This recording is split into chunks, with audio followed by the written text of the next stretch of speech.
تختی نمبر آخری، اس کے تختی کا نمبر نہیں ہے، اس کو کہتے ہیں خاتمہ. کیا کہتے ہیں؟ خاتمہ.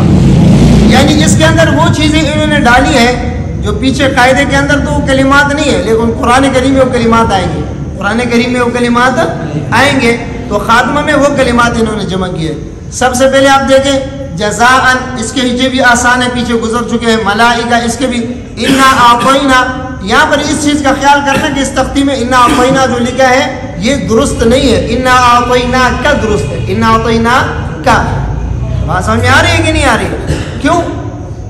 قرآن کریم میں جو کلمہ ہے نا، کلمہ وہ جو ہے نا موصول لکھا گیا ہے. کیا لکھا گیا ہے؟ موصول. انا اعطینا کا، کاف اس کے ساتھ ملا ہوا لکھا ہے، کاف ضمیر اس کے ساتھ کیا ہے؟ ملا ہوا لکھا ہے. تو اس کو ہٹانا صحیح نہیں ہے. بات سمجھے نا؟ ہم نے جو وہ بنوریا کا قاعدہ لکھا ہے وہ لکھا میں نے ہے، ترتیب بھی میں نے دی ہے، صحیح ہے نا؟ نام بس کسی کا ہے. تو انا اعطینا یہاں پر میں نے اس کو درست کیا، انا اعطینا، انا اعطینا کا، ادھر میں نے کاف لکھا. بات سمجھ میں آیا کہ نہیں آیا؟ ہاں، اگر کسی کو شک آتے جس کا نام ہے اس سے قاعدہ پوچھو تو اس کو قاعدہ دیکھ کر بھی نہیں آتے. سمجھے نہیں؟ ہاں، مینگل صاحب والی بات کی میں نے. تو سمجھے نہیں سمجھے؟ اس طرح الینا ایابہم، یہ مد منفصل کی مثال. انا اعطینا مد منفصل کی مثال. صحیح ہے؟ پھر آگے دیکھیں مما ان من نصیر فمن یعمل میقات یوما. تایا دو زبر تئی یا وہ زبر یو، تایا دو زبر تئی یا وہ زبر یو، یو. صحیح ہے؟ اسی طرح فمن یعمل کے اندر ہم دونوں کا نام لیں گے، نون کا بھی اور یا کبھی. من نصیر میں بھی دونوں نونوں کا نام لیں گے، میم نون، نون زیر، من نون زبر نا، من. بات سمجھ میں آ رہا ہے؟ اسی طرح مما ان میں بھی مما ان. یہ بات یاد رکھنا، مما ان یہ مقطوع لکھا ہوا ہے. کیا لکھا ہوا ہے؟ دیکھو قرآن کریم میں دو طرح کا ہے، ایک مما ان، میم میم زیر میم ملا ہوا لکھا ہے، اور ایک میم جو ہے نا کیا نام ہے من جارا الگ لکھے اور میم الف زبر ما الگ لکھا ہے. اس کو مقطوع کہتے ہیں. کیا کہتے ہیں؟ مقطوع.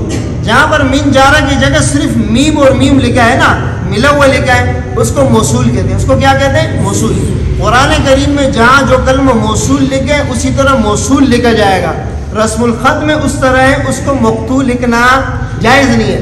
جو کلمہ مقطوع لکھا ہوا ہے اس کو مقطوع لکھنا، اس کو موصول لکھنا جائز نہیں ہے. اب میں آپ کو جو ہے نا دلیل دیتا ہوں. اب میری بات سنو.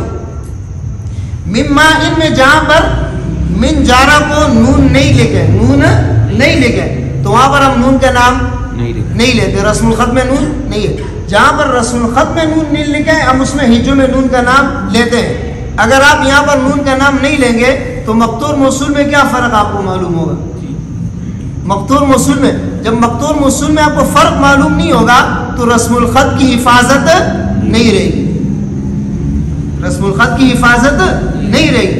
رسم الخط کی حفاظت یہ ہے کہ آپ یہاں پر مقطوع لکھیں تو آپ مقطوع کی طرح اس کا ہجا کریں، جہاں پر موصول لکھیں وہاں پر موصول کی طرح ہجا کریں. بات سمجھ میں آئی نہیں آئی؟ یہ بورڈ کے اوپر آپ کو میں سمجھاؤں گا. صحیح ہے؟ ایک اس کے اندر یہ بِذَنبِهِمْ، بِذَنبِهِمْ میں ہم نون کے ساتھ میم کا نام بھی لیتے ہیں. حالانکہ اقلاب کا مطلب ہے نون کو میم سے بدلنا، لیکن یہاں پر نون میں میم کا نام کیوں لیتے ہیں؟ نون اور میم کا اس لیے لیتے ہیں کہ ادغام کے ساتھ التباس لازم نہ ہے. میم بعدی کے اندر آپ دیکھیں، میم بعدی میں اگر ہم جو ہے کیا نام ہے میم میم زیر میم با عین زبر با پڑھیں گے تو مین جارا نہیں رہا، مین جارا نہیں رہا، مین جارا نہیں رہا. ایک بات. دوسری بات یہ جو ہے کیا نام ہے اگلے بندے کو یہ ادغام نظر آئے گا. کیا نظر آئے گا؟ ادغام. یہ اس کے اوپر ہماری بات ہوئی تھی قطر کے اندر، کچھ حضرات کے ساتھ ہمارا بڑا بحث ہوا. ہمارے ساتھ ایک ساتھی تھے کوئٹہ کے قاری رحیم اللہ، ابھی بھی اس سے میرا رابطہ ہوتا ہے، وہ بھی مجھے فون کرتا رہتا ہے، بہت اچھا لڑکا ہے.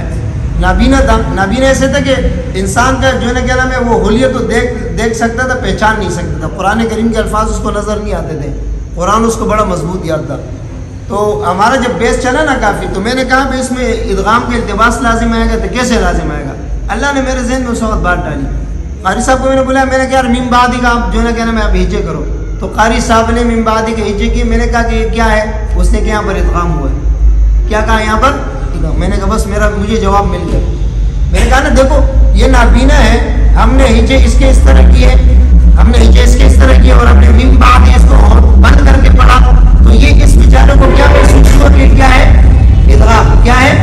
تو اس کے پڑھنے میں بھی جو ہے نا کیا نام ہے معمولی سے ایک صفحے کے برابر ہونٹوں میں خلا رہتا ہے، صحیح ہے نا اقلاب کے اندر. اور اسی طرح جو ہے نا کیا نام ہے یہ نون کے ساتھ میم کا نام بھی ہم لیں گے، نون کے ساتھ میم کا نام بھی لیں گے. نون میم سے بدلا ہے لیکن رسم الخط میں نون موجود ہے، رسم الخط میں میم بعد کے اندر رسم الخط میں نون ہے کہ نہیں ہے؟ جب ہم نون کا نام لیں گے تو اگلے کو پتہ چل جائے گا کہ یہاں پر اقلاب ہوا ہے. اگر نون کا نام نہیں لیں گے تو اگلا تو یہ سمجھے گا کہ یہاں پر کیا ہے؟ ادغام ہے، اور پھر من حرف جارہ ختم ہو جائے گا. تو بات سمجھ میں آئے نا؟ تو اس طرح ہم کس طرح پڑھیں گے؟ با زیر بی، دال نون میم زبر ضم با زیر بی، لیکن آگے میم کے بعد با پڑھنا ہے. اقلاب تب آئے گا جب نون ساکن کے بعد با ہو. تو ہجوں میں آپ نے پورا پڑھنا ہے دال نون میم با، دال نون میم زبر ضم با زیر بی، ایک ساتھ پڑھنا ہے، اس میں رکنا نہیں ہے. صحیح ہے؟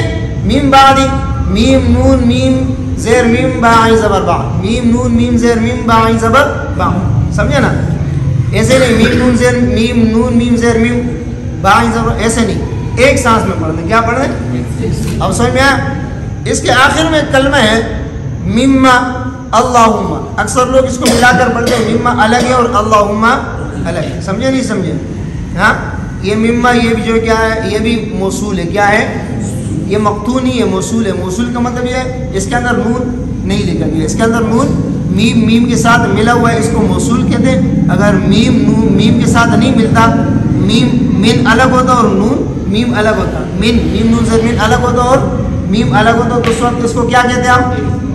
مقطوع کہتے ہیں. کیا کہتے ہیں؟ مقطوع کے معنی کٹا ہوا الگ، اور موصول کے معنی ملا ہوا. اب سمجھ میں آیا نہیں آیا؟ اچھا اس کے اندر جو ہے نا چند کلمات جو لکھے ہوئے عادن الاولا لمزتن الذی فخورن الذی قدیرن الذی نوحن بنو، یہ کلمات جو ہے نا کیا نام ہے اس کے پڑھنے کے دو طریقے ہیں. کتنے طریقے ہیں؟